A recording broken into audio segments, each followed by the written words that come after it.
যে সরকারগুলো সংখ্যালঘু করেছে, বারবার ক্ষমতা থাকা বাংলাদেশ আওয়ামী লীগ সংখ্যালঘু নির্যাতন সহ যারা চুপ ছিল তাদের অবস্থা কি হয়েছে, তাদেরকে পালিয়ে যেতে হয়েছে।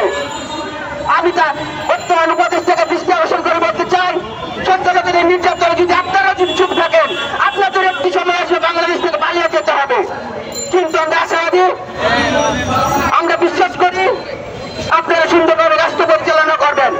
সংখ্যালঘু সম্প্রদায় আপনাদের পাশে থাকতে চায়, কিন্তু যদি বারবার সংখ্যালঘুদের উপর নির্যাতন হয়, অত্যাচার হয়, সংখ্যালঘুদের বাড়ি ঘরে হামলা করা হয়, সংখ্যালঘুরা এই দেশে আপনাদের পাশে থাকবে না। আমি একটি কথা বলতে চাই, আমরা দেখেছি সরকার পরিবর্তনের ফলে 5ই আগস্ট পরবর্তী সময়ে সংখ্যালঘুরা বিভিন্ন ধরনের আন্দোলন গড়ে তুলেছিল। আমরা কোন প্রকার আন্দোলনে যেতে চাই না, আমরা সংখ্যালঘুরা এই দেশে সুন্দরভাবে বেঁচে থাকতে চাই। আমরা আমাদের ধর্মীয় অনুষ্ঠানগুলো সুন্দরভাবে পরিচালনা করতে চাই। আমরা আশা করি বর্তমানের উপদেষ্টা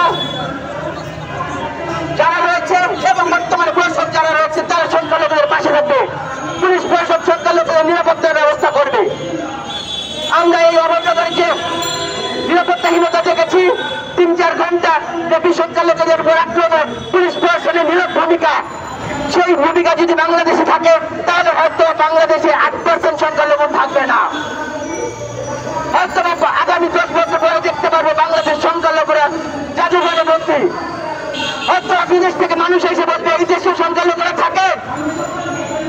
এখন যেরকম বিদেশ থেকে মানুষরা বলে, দেশের বাইরে থেকে যখন এখন নিউজ হয় বাংলাদেশ সংখ্যালঘু নির্যাতন, হয়তো 10 বছর পরে এই নিউজগুলো হবে না। তখন বললে বাংলাদেশে এখনো 2-4 জন সংখ্যালঘু বেঁচে আছে। আমরা বাংলাদেশের এরকম ইতিহাস দেখতে চাই না। আমরা চাই এই অসাম্রাজ্যিক রাষ্ট্রে বসবাস করতে, সুন্দরভাবে আমাদের ধর্মীয় অনুষ্ঠান পালন করতে, আমরা নির্বিঘ্নে যেন আমাদের নিরাপত্তার সাথে এই দেশে বসবাস করতে পারি। আমরা দেখি সংখ্যালঘুদেরকে বিভিন্নভাবে ফাঁসানো হয়। কোন একটি ঘটনাকে কেন্দ্র করে বারবার সংখ্যালঘু পল্লীতে হামলা করা হয়, মতুয়া পল্লীতে হামলা করা হয়। সংখ্যালঘু ছাত্রদেরকে বিভিন্ন ধর্মভবনের মামলা সহ বিভিন্ন মিথ্যা আইসিটির মামলা দিয়ে সংখ্যালঘু ছাত্রদেরকে বন্দী করা হয়, কারাগারে পাঠানো হয়। আমরা তার তীব্র নিন্দা ও প্রতিবাদ জানাচ্ছি। আমরা বর্তমান সরকারকে এবং প্রশাসনকে বলতে চাই, আমরা রাজপথে দাঁড়িয়েছি, আমরা রাজপথে দাঁড়াতে চাই না। আমরা আর এরকম কোন কর্মসূচি দিতে চাই না। আমরা শাহবাগে দাঁড়াতে চাই না, জাতীয় প্রেসক্লাবের সামনে দাঁড়াতে চাই না। সংখ্যালঘুরা চায় সুন্দরভাবে বসবাস করতে, সংখ্যালঘুরা চায় বর্তমান সরকারকে সহযোগিতা করতে। কিন্তু আপনারা যদি সহযোগিতার মানসিকতা না দেখান, আমরা রাজপথে দাঁড়াতে হবে, মিডিয়ার সামনে কথা বলতে হবে। তখন দেখা যায় বাংলাদেশে ভাবমূর্তি নষ্ট হয়। বাংলাদেশে ভাবমূর্তি নষ্ট হওয়ার জন্য আমরা মনে করি আপনারা দায়ী। সংখ্যালঘুরা কেন রাজপথে দাঁড়াবে তাই আপনারা তার বাধ্য করেন। তো আমরা বলতে চাই যে সাম্প্রদায়িক হামলাগুলো হয়েছে, বিগত সময় সেই সাম্প্রদায়িক হামলাগুলোর পিছনে বিভিন্ন রাজনৈতিক মহলের ইন্ধন আমরা দেখতে পাই। আমরা নাসিরনগরে হামলায় দেখতে পাই, যারা হামলা করেছে তাদেরকে একটি রাজনৈতিক সরকার, প্রকৃত রাজনৈতিক সরকার তাদেরকে নমিনেশন দিয়ে তাদেরকে নির্বাচন করার জন্য, তাদেরকে জনপ্রতিনিধি হিসেবে প্রতিনিধিত্ব করার জন্য তারা নমিনেশন দিয়েছে।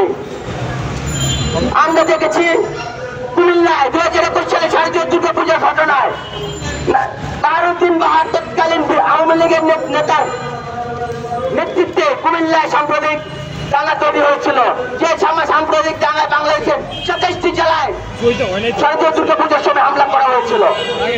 আমরা বর্তমানে অন্তর্বর্তীকালীন সরকারের সময় আমরা এসব চাই না। আমরা চাই না বিগত ভবিষ্যৎ সময়ে যারা সরকার গঠন করবে তারা এই সাম্প্রদায়িক দাঙ্গাবাজদের আশ্রয় দেখ, তারা প্রশ্রয় দেখ। আমরা দ্রুত রাজনৈতিক দলদের আহ্বান করে বলবো, যারা সামনে সরকার গঠন করবে তাদের উদ্দেশ্য করে বলবো, অভয়নগরে অভয়নগরে যারা সাম্প্রদায়িক হামলা করেছে, যারা দায়ী আছে আপনারা জানেন, আপনারা আপনাদের দলের পক্ষ থেকে ব্যবস্থা গ্রহণ করেন। নয়তো এই দেশে সংখ্যালঘু সম্প্রদায়, এই দেশে হিন্দু সম্প্রদায় আপনাদের উপর আস্থা হারাবে। আমরা আপনারা একসাথে মিলিয়ে সোনার বাংলাদেশ গড়ে তুলতে চাই। এই সোনার বাংলাদেশ গড়ে তোলার যদি আপনারা বাধা হয়ে দাঁড়ান, এই দেশে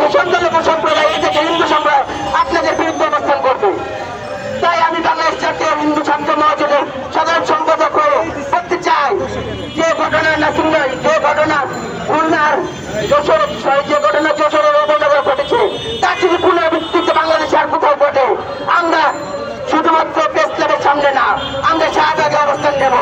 আর আমরা যদি স্বাভাবিক অবস্থান নেই, সেই দায়িত্ব সকলকে সামনে নিতে হবে। আমি আর দীর্ঘায়িত করবো না। সকলকে অসংখ্য ধন্যবাদ জানিয়ে সংক্ষিপ্ত শেষ করছি। ধন্যবাদ। ধন্যবাদ। বাংলাদেশ জাতীয় হিন্দু ছাত্র মহাজোটের সংগ্রামী সভাপতি সাধারণ সম্পাদক ইমাম বালাদরকে।